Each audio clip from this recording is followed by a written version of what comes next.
খাবার খেয়ে পুজো করলে সেই পুজো কি ভগবান গ্রহণ করেন? পুজো করার জন্য উপবাস কি আবশ্যক? স্নান না সেরে শুদ্ধ না হয়ে পুজো করলে ভগবান কি আমাদের পুজো গ্রহণ করেন? আজকের ভিডিওটিতে এই সমস্ত কিছু বিষয় নিয়ে আলোচনা করব। জানবো প্রকৃত ধার্মিক ব্যক্তিরা, প্রকৃত গুণী ব্যক্তিরা এই নিয়ে কি বলেছেন। নমস্কার বন্ধুরা, আরও একটি নতুন পর্বে আপনাদের স্বাগতম। আশা করছি ঈশ্বরের আশীর্বাদে আপনারা ভালো আছেন এবং সুস্থ আছেন। আজকের ভিডিওটিতে একটি খুবই গুরুত্বপূর্ণ বিষয় নিয়ে আলোচনা করব, যে বিষয়টির কথা আমাদের প্রত্যেকের মনেই এসেছে। আমাদের মা ঠাকুমারা কিন্তু আমাদের বলতেন স্নান না করে কিন্তু ঠাকুর ঘরে ঢুকবে না। গুরুজনরা আমাদের শিখিয়েছেন যে একদম শুদ্ধ হয়ে পুজো করবে। শুদ্ধ মানে কি কাপড়ের শুদ্ধতা? শুদ্ধ মানে কি দেহের শুদ্ধতা? না, মনের শুদ্ধতা। কোনো পুজো বা উপবাসে ভুল কিছু খেয়ে ফেলে নিজেরাই আমরা অপরাধ বোধে ভুগি। এ বাবা, খাবার খেয়ে ফেললাম, কোনটা ঠিক কোনটা ভুল জানবো সমস্ত কিছুই আজকের ভিডিওটিতে। সকল দর্শক বন্ধুদের অনুরোধ করব ভিডিওটি সম্পূর্ণরূপে দেখবেন, স্কিপ করে করে দেখবেন না, তাহলে অনেক জরুরি ইনফরমেশন বাদ পড়ে যেতে পারে। প্রথমেই বলবো গৌতম বুদ্ধের কথা। বৌদ্ধ ধর্মের প্রতিষ্ঠাতা গৌতম বুদ্ধ তার সৎ, সরল ও নিষ্ঠাবান চিন্তাধারার জন্য সমগ্র জগৎ প্রসিদ্ধ। যে কোনো ধর্মের মানুষেরাই তার মননশীল চিন্তাভাবনা এবং সৎ জীবন শৈলীর জন্যই গৌতম বুদ্ধকে শ্রদ্ধা ও সম্মান করে থাকে। গৌতম বুদ্ধ নিজে বলেছিলেন, অনাহারে সাধন মেলে না। অন্যদিকে গৌতম বুদ্ধের জীবনী পড়লে আমরা দেখতে পাই, সুজাতার দান করা পায়েস খেয়ে গৌতম বুদ্ধ তার বৌদ্ধতা লাভ করেছিলেন। যদি না খেয়েই উপবাস করাই যদি ধর্ম হতো, তবে তো যারা দারিদ্র, যারা খেতে পান না, অনাহারে বা অর্থাহারে তারা জীবন অতিবাহিত করে, তারাই বেশি ধর্ম পালন করতেন। কিন্তু সেটা তো হয় না বন্ধুরা। অনাহার বা অর্থাহার সেটি কিন্তু তাদেরকে ঈশ্বর সেবার থেকে তাদেরকে দূরত্ব তৈরি করে, কারণ তাদের সারাটা জীবন চলে যায় শুধুমাত্র খাদ্যের জন্য সংঘর্ষ করতে। তারা ঈশ্বর সাধনার জন্য প্রকৃত সময়ও পায় না। চলুন এই প্রসঙ্গে ঠাকুর শ্রী রামকৃষ্ণ পরমহংসদেব কি বলেছেন। ঠাকুর শ্রী রামকৃষ্ণ পরমহংসদেব বলেছেন, খেয়ে দেই পুজো করলে কোনো দোষ নেই। আসলে শ্রী শ্রী ঠাকুর ধর্ম রক্ষার ক্ষেত্রে কোনো রকম ভণ্ডামিকে কোনো দিন প্রশ্রয় দেননি। পেটের ভিতর আনচান করছে, মনের মধ্যে কখন খাবো খাবো ভাব, আর উপোস করে বসে আছি, এভাবে ধর্ম পালন হয় না। এমনটাই ছিল শ্রী ঠাকুরের দেখানো পথনির্দেশ। শ্রী রামকৃষ্ণ বলেছেন, মন মুখ এক করে ভক্তি করতে হয়। লোক দেখানো ভক্তিতে কোনো ফল হয় না। লোক দেখানো ভক্তিভাব বেশি দিন থাকে না, সময় মতো ঠিকই বেরিয়ে পড়ে। তাই যা করবে মন থেকে করবে, রীতি এবং শ্রদ্ধার সঙ্গে করবে। তাহলে কি পুজো উপোসের কি কোনো মূল্য নাই?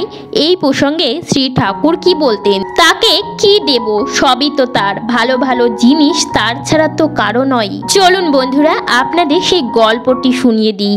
একবার একজন বড় লোক তার নিজের বাগানের বৈঠকখানায় গিয়ে বসে আছে এবং বাগানের মালি টালি সব বাগানের কাজে ব্যস্ত রয়েছে।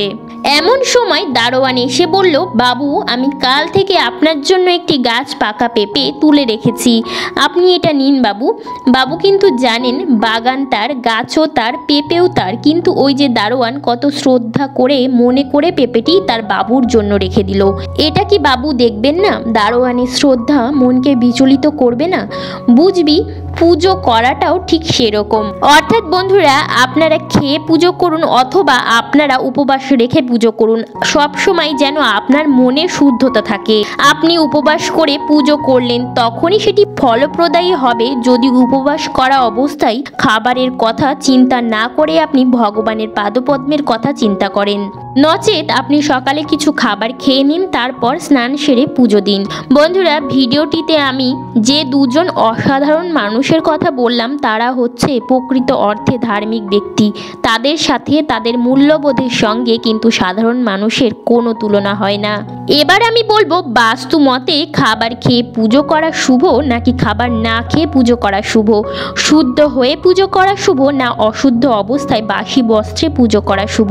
বাস্তু মতে যখন আমরা স্নান করি তখন শুধু আমরা আমাদের দেহের বা শরীরের যা ধুলো ময়লা আবর্জনা যা বাইরের থেকে আমাদের শরীরের উপর এসেছে সেগুলি শুধুমাত্র পরিষ্কার করি না, তার সাথে সাথে মনও শুদ্ধ হয়।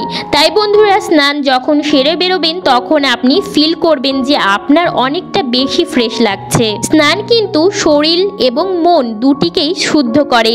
যখন আমরা নিত্য পুজো করি তখন আমরা ঈশ্বরের সংযোগ স্থাপন করি। পুজো করার সময়টি একেবারেই কিন্তু নির্দিষ্ট সময়, যে সময় আমরা ঈশ্বরের আরাধনা করি।